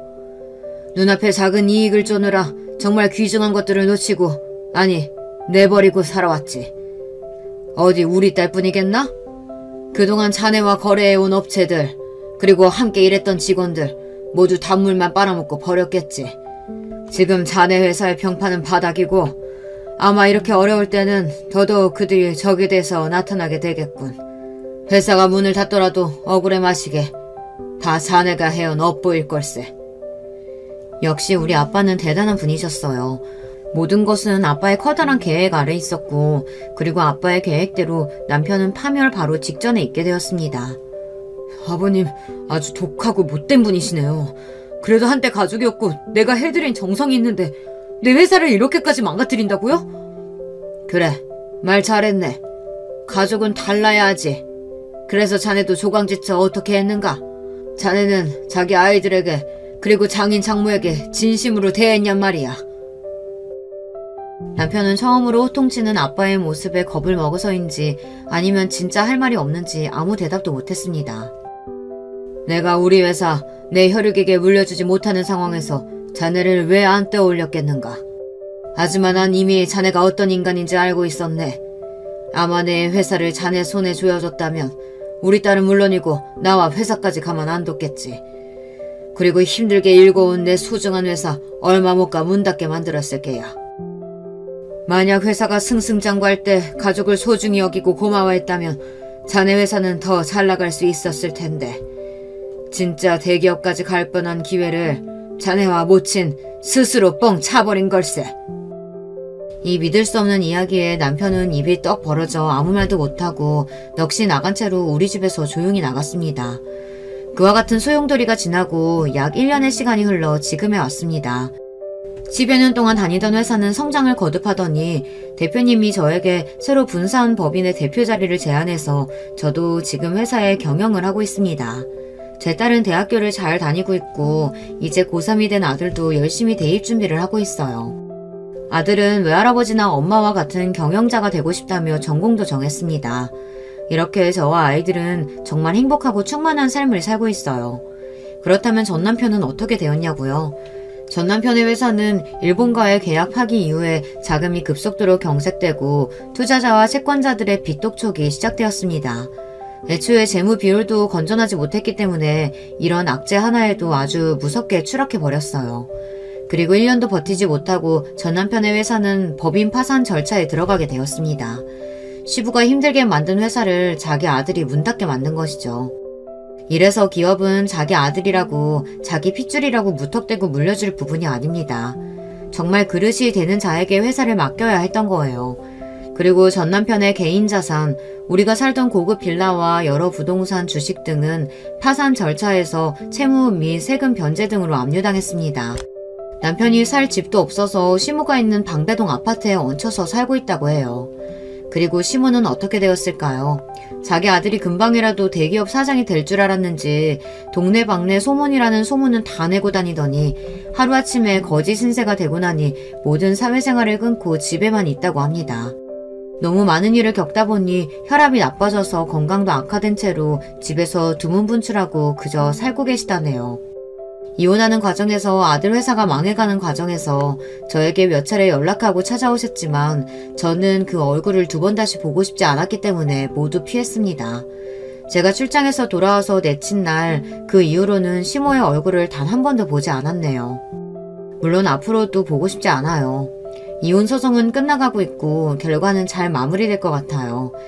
남편의 재산 가치가 처음 소송을 제기했을 때와 많이 달라졌기에 재산 분할은 의미가 없어지고 양육권만 가져오면 되는 상황이에요. 아마도 양육권은 당연히 저에게 올 것으로 예상됩니다. 설령 잘못된다고 한들 아이들이 스스로 자기 아빠에게 갈 일은 더더욱 없고요. 그렇게 남편과 시모의 인생은 한순간에 망해버렸습니다. 제가 그들에게 20년 넘게 시달리고 끝내 버림받았기에 동정심도 생기지 않았습니다. 지난달에 남편은 저에게 아빠 회사에서 일할 수 있게 해달라고 부탁했지만 어떤 식으로든 저는 남편을 마주하고 싶지 않았어요. 대신에 다른 회사의 일자리를 알아봐 주었습니다. 50대의 남편이 할 수 있는 일은 사실 많지 않았기 때문에 그 자리를 덥석 물어서 다니고 있는 모양입니다. 그리고 저의 결혼 생활은 이렇게 끝나버렸어요. 제 사연이 여러분께 재미있고 유익했는지 모르겠습니다.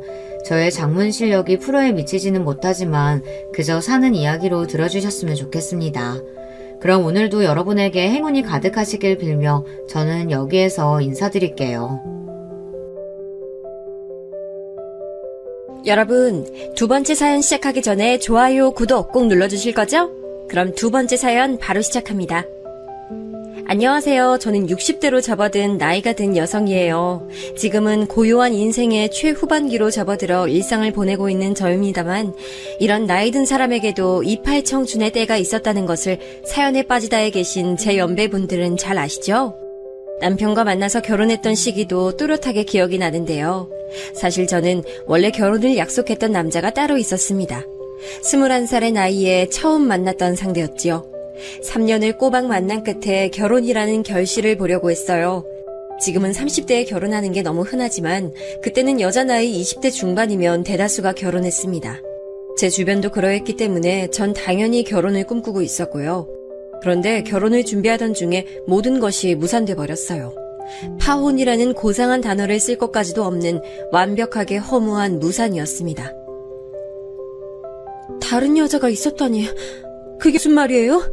지금까지 나 말고도 다른 여자를 동시에 만나왔다는 거예요? 어떻게 그럴 수가 있어요? 그래놓고 내가 아는 그 여자와 결혼을 한다는 거잖아요, 지금. 사람이 어떻게 이런 치사한 짓거리를 저지를 수가 있어? 미안하다. 내가 정말 미안해. 내 진짜 사랑은 너야. 이것만은 믿어줘. 근데 그 여자가 지금 임신을 해버렸고 그래서 별 수 없이 그 여자와 결혼을 하게 됐어. 부디 나 용서하지 마. 제가 여러분께 엽죽겠는데요. 그 당시의 사내들 말이에요. 지금의 젊은 청년들보다 말은 정말 번지르르하게 잘했던 것 같지 않나요? 휴대폰이 없던 시절이라 다들 책만 주구장창 읽어서 그런 건진 몰라도 다들 입을 나불대는 솜씨가 기본 이상이었던 것 같네요. 상대가 상황을 그럴싸하게 포장하니까 엄연히 피해자였던 제가 더 이상 찍소리도 못하고 눈물만 뚝뚝 떨궜죠. 그래도 진짜 사랑은 저였다고 하는 그 말에 우습지도 않은 위안을 삼으며 말이에요. 그땐 왜 그랬나 모르겠습니다. 절 아는 모두가 제가 그 남자와 결혼할 것이라 믿고 있던 상황이었어요. 지금보다 보수적이었던 당시였는데 제가 하늘이 안 노래질 수가 없었죠. 마음의 문을 꽁꽁 닫았습니다. 그렇지 않으면 제가 더 상처를 받을 것 같아서 고슴도치처럼 가시를 세우면서 교류를 안 하고 지내게 됐어요. 결혼하기 위해서 제가 나름 바리바리 모았던 돈이 있었는데요. 물론 제 수준이라는 게 있었기 때문에 그리 큰 돈은 아니었고요. 그래도 정말 소중한 자금이었는데 제가 마음의 문을 꽁꽁 닫으며 살던 그 시기에 그걸 모두 친정 식구들에게 다 빼앗겼습니다. 시작은 친정 오빠였는데 꼬리에 꼬리를 물고 다들 벼룩의 간을 빼먹으려고 난리도 아니었죠. 금이야, 너 결혼 없던 일로 되고 나서 딱히 누굴 만나는 것도 아니고 급할 것도 없는데 당장 돈 들어갈 때 있는 게 아니라면 나한테 돈 좀만 빌려줄 수 있을까? 나도 금이야. 사실 오빠보다도 내가 더 급해. 우리 사이좋은 자매 맞지? 돈 빌려주면 내가 이자까지 쳐서 후하게 갚아줄게. 넌 지금 당장 돈 쓸 데 없잖아. 그니까 나한테 빌려주면 나도 좋고 너도 좋은 거지. 그땐 온갖 가머니설에 넘어가서 약간 빌려준다는 느낌으로 돈을 줬는데 그걸로 끝이었습니다. 빌려주는 게 아니라 그냥 주는 셈이 돼버렸죠. 제 형제들 어쩜 그렇게 하나같이 전부 다 돈 빌리고 나서는 입을 싹 씻어버렸는지 모릅니다. 친정 부모님은 형제들 간의 이런 금전적인 문제를 중재하기 귀찮아하셨으니 그저 모르쇠로 일관하셨고요. 그 때문에 제 속이 더 뒤집어졌죠. 가뜩이나 상처 입어서 웅크려 살고 있었는데 이젠 친가족에게까지 뒤통수를 맞으니까 살맛이 안 나더라고요. 그런 와중에 절 버리고 다른 여자와 결혼한 그 남자가 남자아이가 태어나서 화목하게 가정을 꾸리고 살고 있다는 소식을 우연히 접했습니다. 제 억장이 더더욱 무너졌어요. 저는 그 이후로 해가 2번이나 바뀔 동안 남자를 계속 만나지 못했습니다. 그러자 친정 부모님이 슬슬 화를 내셨죠. 하루는 아버지께서 제게 터놓고 말씀을 하시더라고요. 너 이대로 노처녀 귀신 될 때까지 늙어 죽을 셈이야? 주변에서 보기에도 좋지 않아. 결혼하지 않은 여자가 너무 이렇게 태평하게 지내서는 안 돼. 당장 내가 중매를 알아보든지 할 테니까 넌 잔말 말고 따를 생각이나 해. 남들이 어떻게 볼까봐 그게 무서운 건지 사실 저는 결혼에 대한 소망은 없는데 아버지께서 말씀하시는 거니까 일단 따라보긴 할게요. 당연히 따라야 마땅하지. 모름지기 여자는 고분고분하게. 이걸 절대 잊으면 안 된다. 아버지께서 하도 저를 달달 볶으셔서 못 이기는 척 자리에 나가봤어요. 그때 만난 상대가 바로 남편이었습니다. 부모님이 보수적이고 꽉 막히신 분들인데 그런 분들이 알고 지내시는 인물의 중매를 통한 거라면 왠지 상대도 그런 계통인 성격일 거라는 막연한 예감이 들었습니다. 간단한 인적사항이나 교환한 뒤에 몇 번 만남을 가지는 것으로 결혼 이야기를 시작하게 됐죠. 남편은 당시에 자기 나이를 30이라고 했어요. 올해 30이시라고요? 진짜 그 나이 맞아요? 실례지만 솔직히 말씀드리자면 액면가는 그것보다 살짝 나이가 더 많아 보이셔서요. 제가 나이에 비해 성숙하다는 소리를 어렸을 때부터 많이 들어봤습니다. 나이는 30살이 맞아요. 그 정도면 성숙이 아니라 노숙이라고 칭해야 할 것 같았네요. 저는 자꾸만 나이에 관한 의심이 들어서 결혼 이야기가 오가던 중에 시댁에 들르게 되었을 때 그 부분을 슬쩍 떠봤지만 시댁 사람들 전부 남편의 나이는 대략 30이라고 대답들 했어요. 이 대략이라는 표현도 수상했지요. 그러다가 예식장을 잡던 날 남편이 제게 이런 소리를 했습니다. 그동안 마음이 너무 불편했는데 이제 실토할게. 그간 나한테 괜히 실망할 것 같아서 못 밝혔는데 나 30살이 아니고 올해로 32살이야. 뭐야 오빠? 나이 많다고 내가 뭐라고 그럴까봐 나이를 깎은 거였어? 그럼 그렇지. 아니 어쩐지 30살 느낌보다는 확실히 많아 보이더라고. 그런데 32살이면 대단히 많지도 않네. 2살 줄이는 건 텔레비전 나오는 배우들도 많이 하겠다. 저는 밝혀진 진실이 대단한 게 아니라서 안심했고 별거 아닌 걸로만 여겼어요.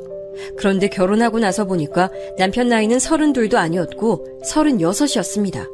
그것도 빠른 생일이라서 자기 친구들은 모두 37이었죠. 제가 서류에서 남편의 생년월일을 보고 정말 두 눈을 의심했네요. 배신감에 치가 떨렸어요. 가뜩이나 남자에게서 속고 뒤통수 맞고 이런 것에 제가 예민했는데 또 속아 넘어갔다는 것이 치욕스러웠죠. 그래서 너무 화가 났는데 이런 절 보면서 남편은 적반하장으로 나왔다는 것이 두고두고 황당합니다. 그깟 나이 좀 속일 수도 있지. 그러는 넌 여자가 27씩이나 먹고도 결혼 전이었으면 창피한 줄 알고 민망한 줄 알아야지. 어디서 남자 나이를 따지고 있어? 내가 지금 대꾸를 안 하는 건 할 말이 없어서가 아니라 상대조차 하기 싫다는 의미라는 걸 오빠가 알아줬으면 좋겠다. 사람의 말문을 턱 막히게 만드는 남편의 헛소리에 저는 모든 의욕을 상실하고 말았네요. 이게 고작 결혼식을 올린 지 2주도 안 지났을 때의 일이었습니다. 남편도 그렇지만 그 시대에 어찌나 꽉 막히고 보수적이었는지 몰라요. 누가 보면 종갓집이라고 해도 믿을 것 같았어요. 남자 밥상 따로 여자 밥상 따로 무조건 나뉘어 있었고요. 여자들이 식탁 위에 진수성찬을 차려놓으면 남자들이 와서 앉아 먹었고, 여자들은 밥상 하나에 바닥에 펴서 거기에다가 차려 먹었습니다. 그러다가 남자들 중에 누구 하나가 물이라고 하기라도 하면 여자들 중에 한 명이 일어나서 그 물을 떠오는 풍경이 흔했죠. 당시에도 전 이게 참 별로라고 생각했으니 요즘 시각에서 보자면 완전히 말도 안 되는 그림일 것 같네요. 누구 하나 이런 질서를 깨뜨리자고 나서는 법이 없었기 때문에 더욱 그랬던 것 같아요. 시어머니께서는 그야말로 애증의 대상이셨고요. 여자의 존엄과 가치를 낮추는 것에 집안에서도 누구보다도 활발하게 일조하셨던 시어머니께서는 제가 임신했을 시기에도 저를 어찌나 많이 못살게 구셨나 몰라요. 임신했다고 배가 불러서 무겁다는 핑계로 가만히 있기만 하면 그러다 애 낳고 나서 소되는 거야. 게으름뱅이에 살 축 늘어진 소가 되고 싶지 않거든. 임신 유세 그만 떨고 일어나서 현관 앞에 좀 청소하고 와. 아까 보니까 먼지가 쌓였더라. 어머님, 텔레비전에서 일기예보 봤는데 내일 비가 올 것 같아요. 오늘 청소하지 말고 비 오고 나서 그친 후에 청소하면 더 좋을 것 같아서 그렇게 할게요. 얘가 인생을 날로 먹으려고 드네? 그땐 그때고 오늘은 오늘이지. 건방지게 말대꾸 하지 말고 당장 청소해. 어른 말씀이 넌 우스워? 그렇게 말씀하실 때마다 당신께서는 할 일이 없으신 듯 보였어요. 굳이 인산부인 저를 시키셔야 했을까 의문이었네요. 저는 시어머니께서 왜 그렇게 못된 면모를 많이 보이셨을까 궁금하기도 했었는데, 시간이 꽤 흐르고 나서 돌아보니 아마도 당신께서 겪으신 것과 보고 배우신 것을 그대로를 그저 답습하신 듯 했습니다. 당신의 그 속에 한이 어려 있었기에 그걸 그대로 물려주려 하신 거였죠. 빨래 중에서 몇 가지는 반드시 손빨래를 시키셨는데 임신한 몸으로 쭈그려 앉아 손빨래를 하려니까 정말 죽을 맛이었습니다. 그 외 잡다한 일도 거의 다 제 몫이었어요. 내가 나 처음 시집 왔을 때 당하고 살았던 거 생각하면 지금 네가 겪는 건 세 발의 피 아무것도 아니니까 행여나 엄살 떨 생각은 말어. 아, 그리고 이틀 뒤 점심시간에 맞춰서 오는 거 잊으면 안 된다. 아, 네, 기억하고 있어요. 어머님 친구분들하고 그때 모임을 가지시죠? 제가 도움이 될진 모르겠지만 최선을 다해볼게요.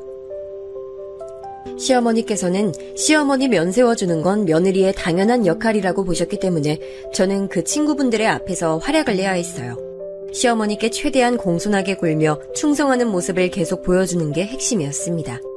그러면 시어머니께서는 우쭐해하셨고 다른 친구분들께서는 시어머니를 몹시 부러워하시는 거였는데 제가 보기엔 연극이나 다름없었습니다. 그런 게 대관절 무슨 큰 의미가 된다고 시어머니께서는 저를 써먹으셨는지 알 길이 없네요.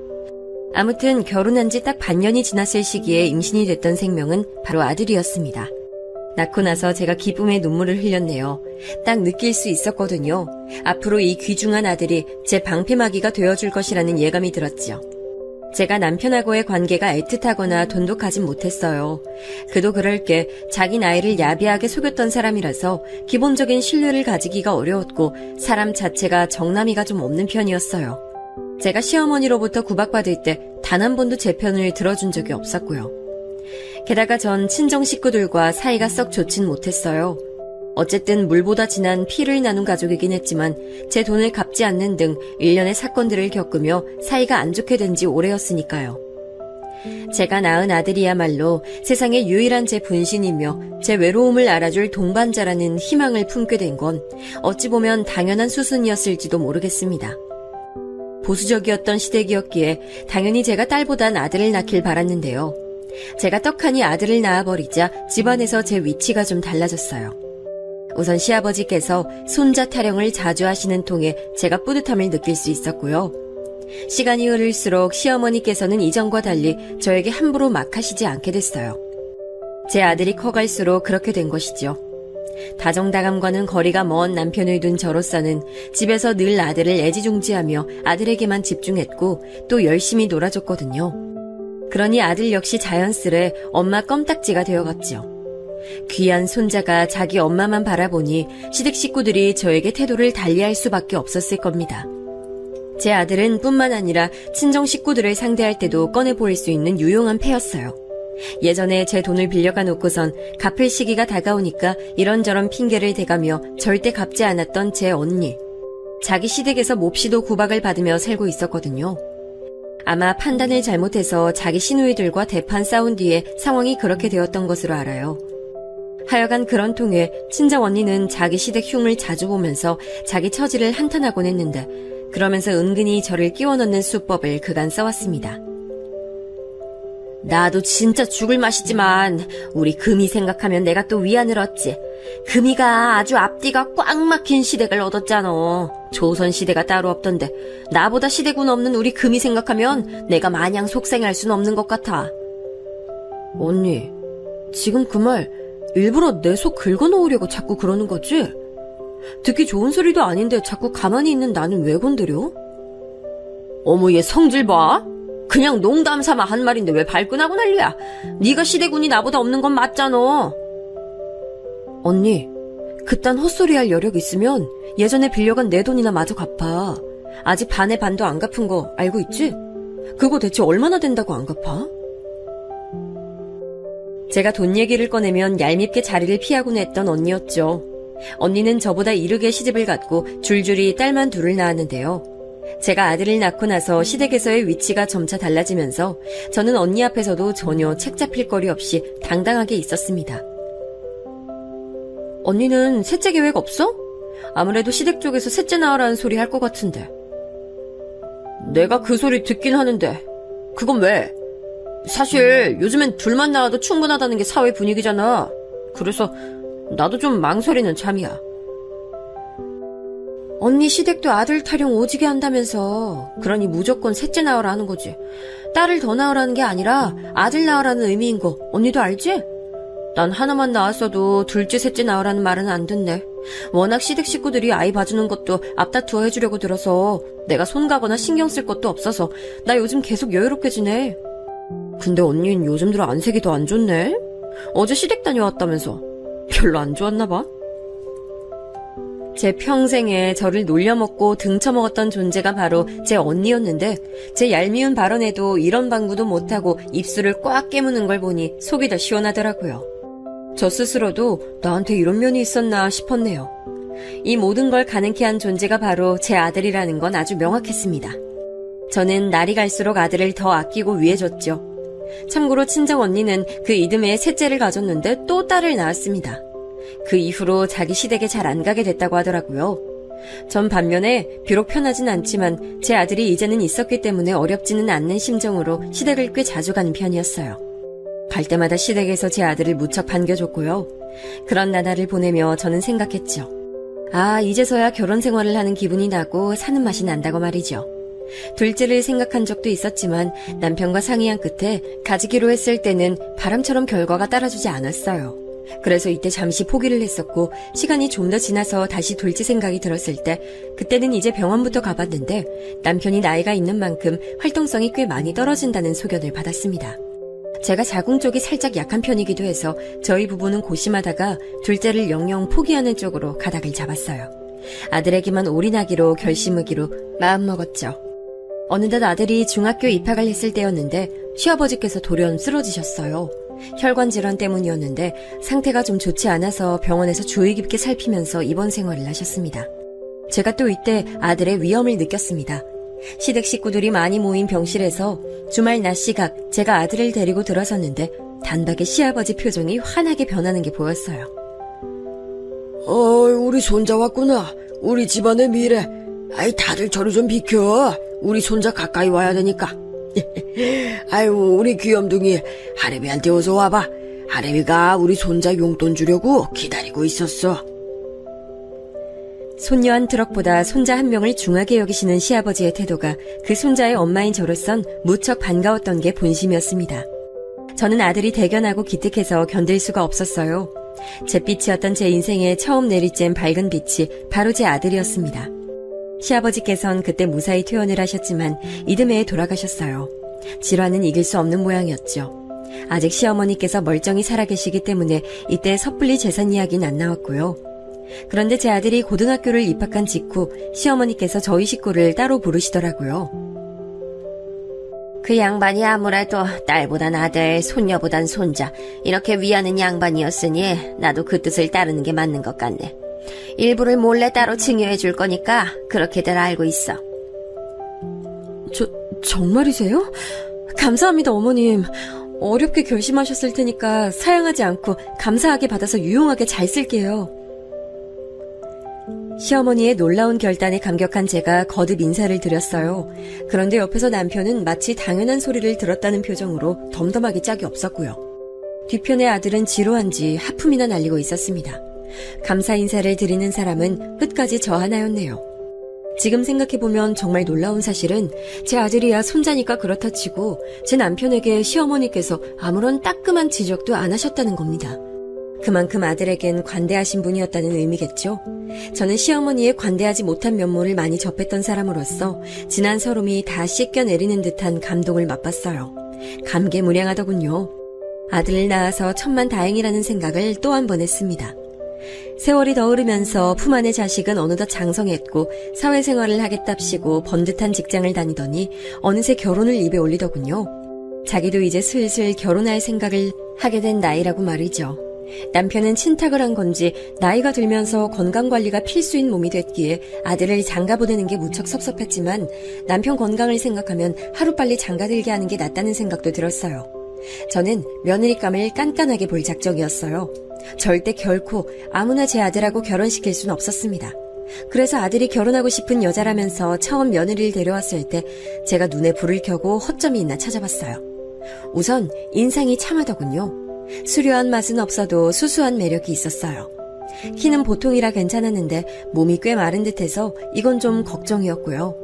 그런데 제가 딱 눈치로 보건대 왠지 제 아들이 몸 아려운 강아지처럼 옆에서 어쩔 줄을 몰라 하는 기색이었어요.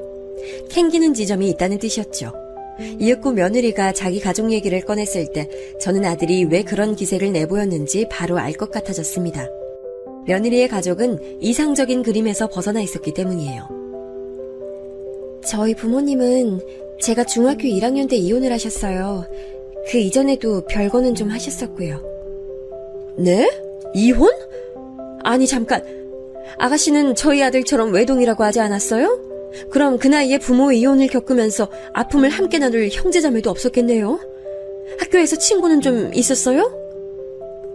솔직히 말씀드리자면 별로 없었어요.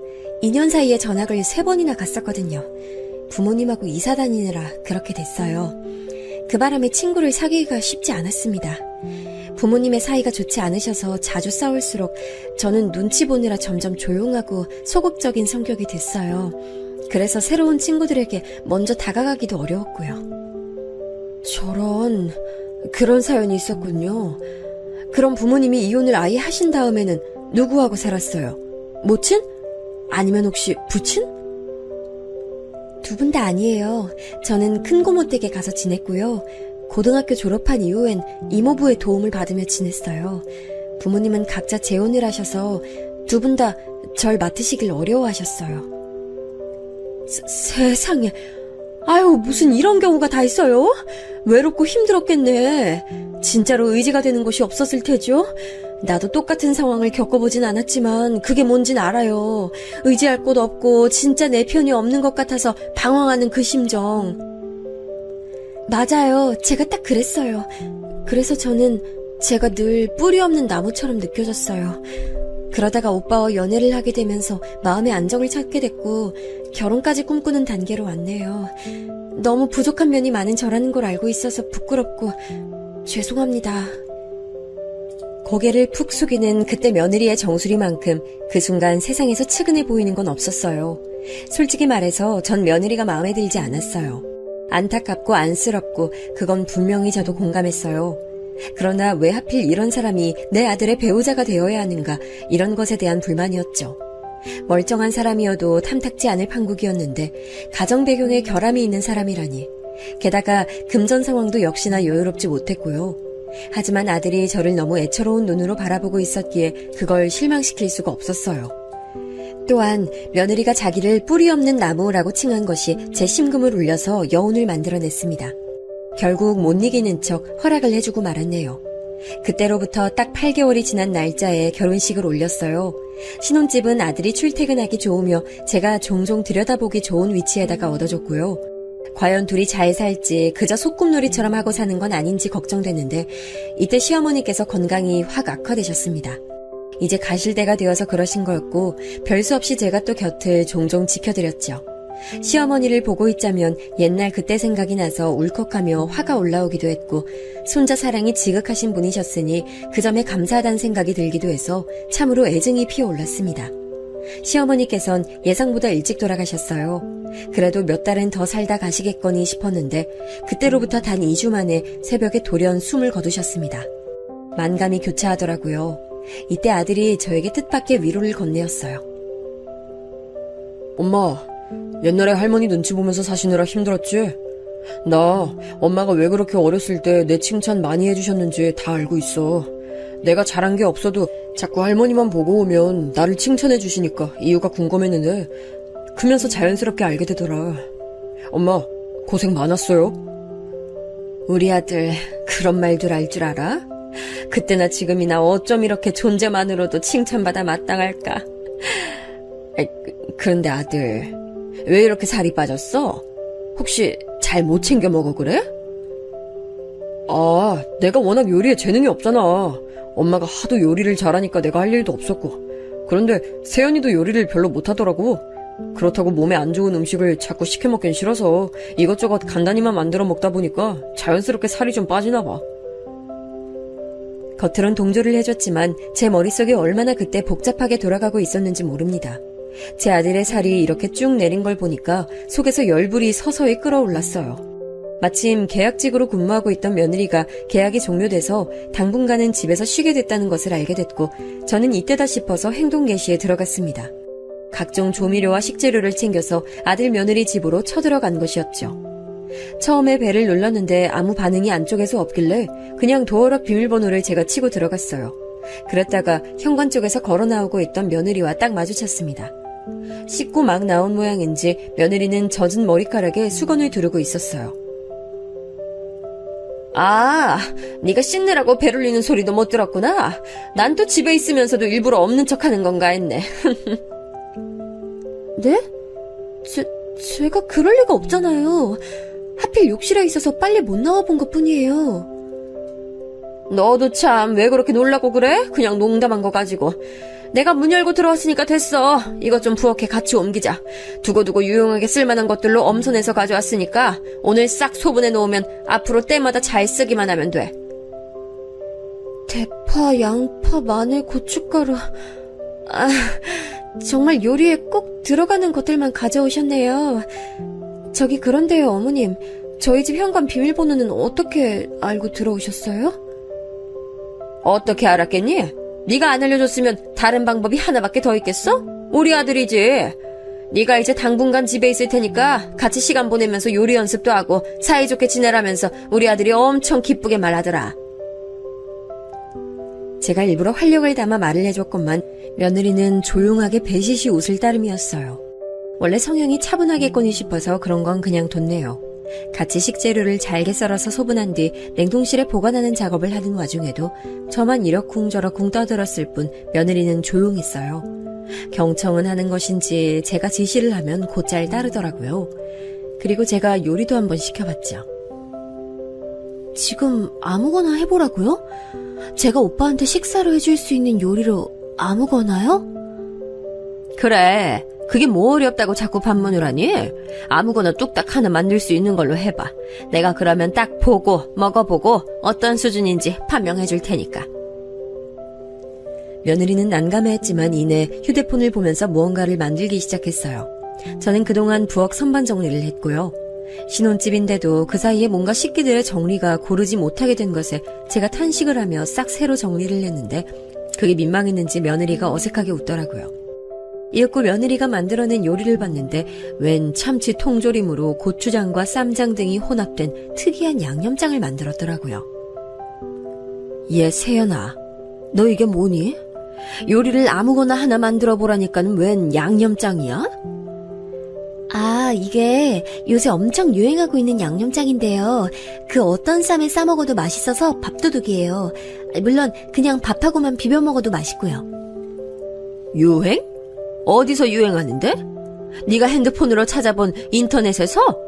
이거랑 먹으려면 어찌됐든 밥도 필요하고 쌈도 필요하고 뭐라도 필요할 텐데 딸랑 이것만 수십 분 들여서 만들었다는 게 놀랍네. 그치만 유행처럼 널리 번지고 있는 양념장인데 다른 반찬이 딱히 없어도 돼서 저는 이걸로만 몇 끼를 연달아 먹어도 된다고 생각해요. 며느리가 풀이 죽어서 웅얼거리는 소리를 듣고 제가 기함을 했네요. 이까짓 걸로 몇 끼를 연달아 먹는다니 어디 교도소 급식이라도 그것보단 나을 것 같았네요. 며느리가 혼자 먹는 거라면 몇 끼를 먹든 몇백 끼를 먹든 둘 수 있었지만 제 아들이 먹을 거였기 때문에 결코 좌시할 수 없었습니다. 결국 저는 파를 걷어붙이고 나물 데쳐서 무치는 법, 기본 냉장고에 있는 재료들도 부침개에 부치는 법, 남은 재료 보관하는 법 등을 열심히 알려줬어요. 며느리는 휴대폰에 메모를 해가면서 부지런히 배웠고요.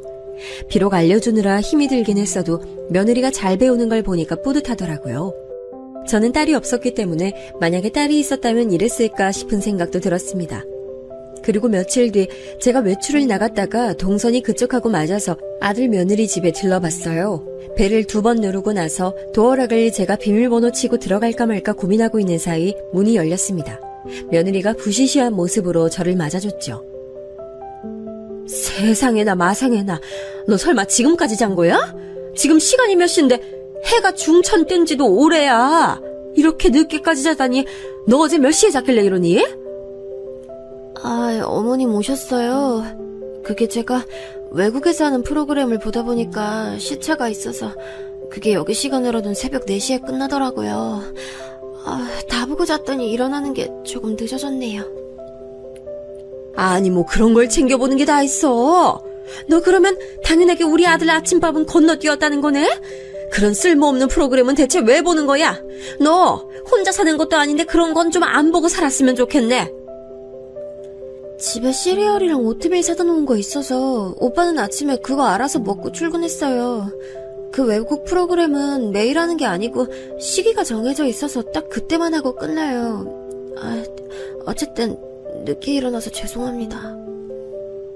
아유, 내가 엎드려 절받길 하려니까 속이 갑갑해지네.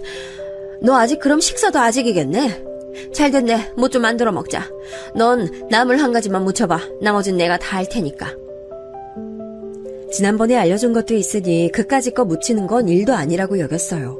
그런데 잠시 후 며느리가 무친 나물을 먹어보는데 제가 알려준 그 맛이 아닌 거예요. 가만 보니까 다진 마늘부터 너무 통으로 듬성듬성 넣었고 나물에 물기도 꼭 짜여져 있지 않았습니다. 갈 길이 멀다 싶어서 저는 한숨부터 내쉬었죠. 만약 며느리 같은 인물이 세상 떠난 제 시어머니 같은 인물을 만났다면 그야말로 작살났을 거라는 생각이 들더라고요. 저는 연신 고개를 절레절레 흔들면서 제가 모든 요리를 다 했습니다.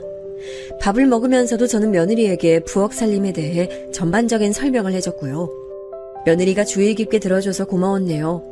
며칠 뒤 저희 부부가 아들과 며느리에게 돼지갈비를 쏘기로 한 날이었어요. 식당에 같이 둘러앉아서 이런저런 대화를 하며 고기를 굽는데 며느리가 먼저 제 눈치를 살피면서 자기가 너무 부족한 것 같다는 말을 꺼내더군요. 에이, 너무 그렇게 소심해지지 마. 세연아, 우리 엄마 요리 솜씨는 내가 보기에 전국 8도급이야. 동네 단위로는 우리 엄마하고 아예 상대가 안 돼.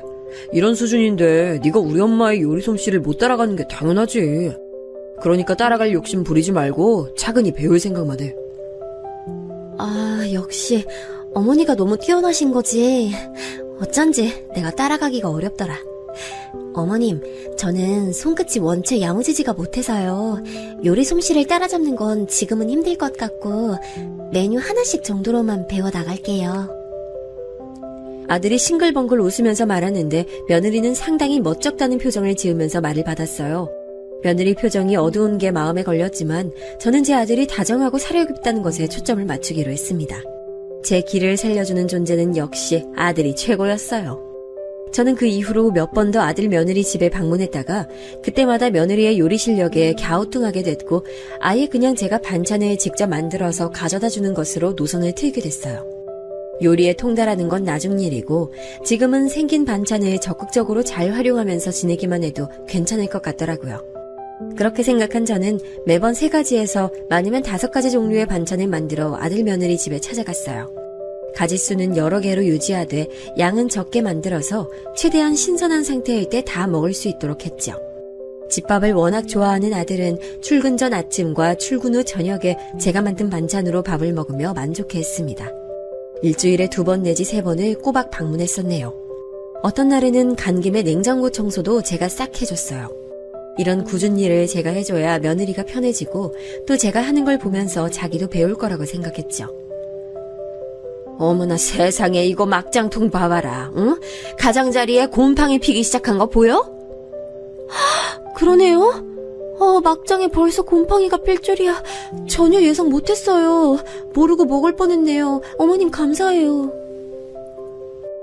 제가 곰팡이가 보이는 막장을 발견했는데 며느리가 대뜸 그 통을 제 손에서 빼앗아 들더니 싱크대 쪽으로 가버렸어요. 저는 설마 싶어서 그쪽을 확인했다가 깜짝 놀랐죠. 얘, 너 지금 설마 그거 다 버리는 거야? 가장자리에 살짝 그런 거라서 싹 걷어내고 먹으면 되는 걸 그 아까운 걸 다 버려? 아유, 넌 살림을 아직도 조금도 할 줄을 모르는구나. 해도 너무하지 정말. 걷어내고 먹을 수 있는 거예요? 그렇게는 생각을 미처 못했어요. 죄송합니다. 배우거나 본 적이 없어서 상상도 못했네요. 으이그, 네가 보고 배울 만한 환경이 없었으니 그건 어쩔 수가 없었겠네.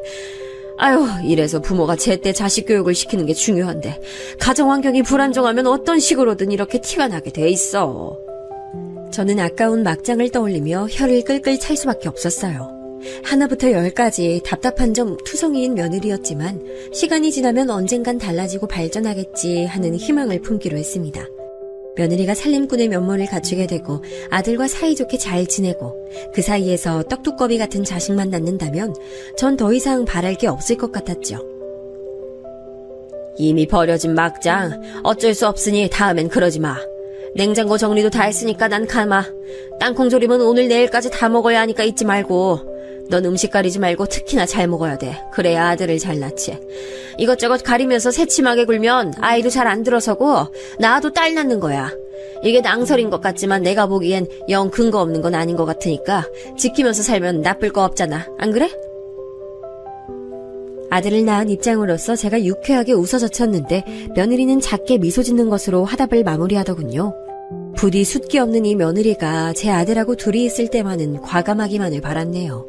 속으로 한숨을 쉬며 집을 나섰던 저는 며칠이 지나고 다시 반찬을 만들어서 찾아갔어요. 아들이 이틀 전에 저에게 소고기 장조림을 먹고 싶다고 문자를 보내놔서 그걸 만든 참이었죠.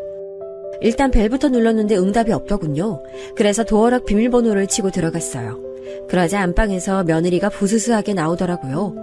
또 이 시간까지 잔 거냐고 잔소리하고 싶은 욕구가 턱끝까지 차올랐는데 제가 간신히 눌렀습니다. 식탁 위에 가져온 반찬부터 내려놓고 말했죠. 일단 이거 싹 다 정리해서 냉장고에 넣어놔. 새로 산 락앤락 통들 있지?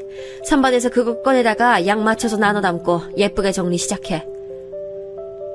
정리요? 예쁜 정리요? 진짜 귀찮아 미치겠네. 그 애미에 그 아들인지 둘 다 사람 돌아버리게 만드는 재주들이 있네. 뭐라고? 너 방금 뭐라 그랬니? 내가 잘못 들었나? 얘 잠깐만. 너 그거 어디로 가지고 가는 거야? 정리해서 넣으라니까 그거 왜 다 쓰레기통에 냅다 버려? 야! 너 미쳤어? 잠이 덜 깼어? 상상도 못한 일이 벌어졌습니다.